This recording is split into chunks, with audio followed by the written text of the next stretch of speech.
Grade 5, No Atom, Unit 2, Earth's Materials.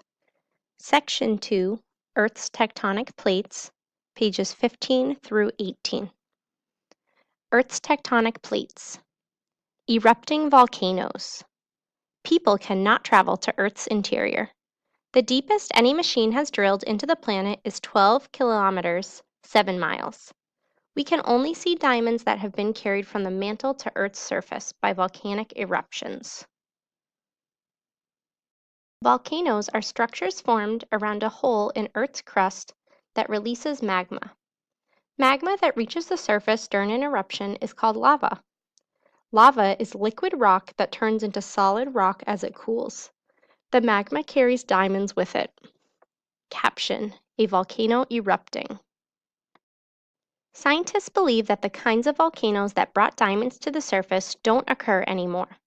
Scientists think this is because the Earth used to be much hotter.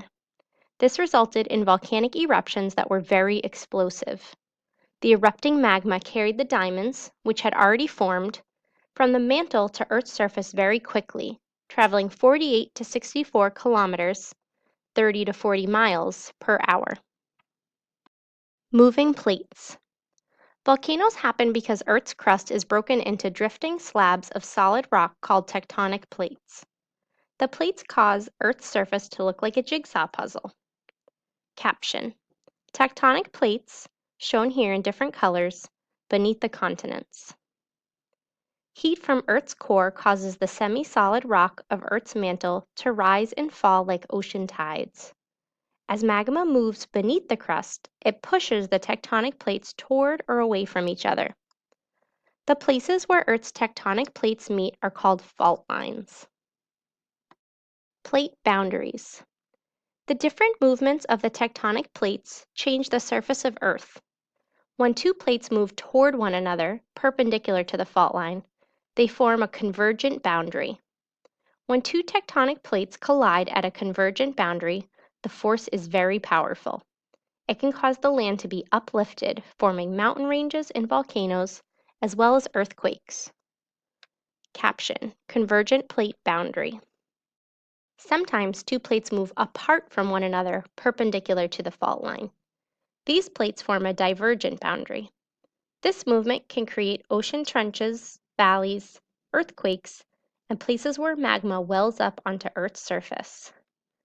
Caption: Divergent plate boundary. Transform boundaries are formed when two plates slide past each other in parallel, grinding along their sides as they go. This motion can cause earthquakes.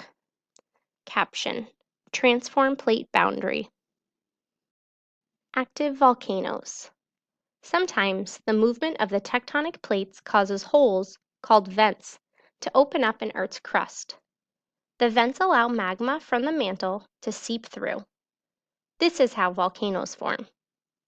Caption: Volcanoes form because of Earth's tectonic plates. Volcanoes can be active, dormant, or extinct. It depends on how close the crack in Earth's surface is to an available pool of magma in the mantle, called the magma chamber. An active volcano erupts at least once every 10,000 years. A dormant volcano hasn't erupted in the past 10,000 years, but is expected to again. An extinct volcano is expected to never erupt again. A volcano can become dormant or extinct if the movement of tectonic plates carries it away from its source of magma.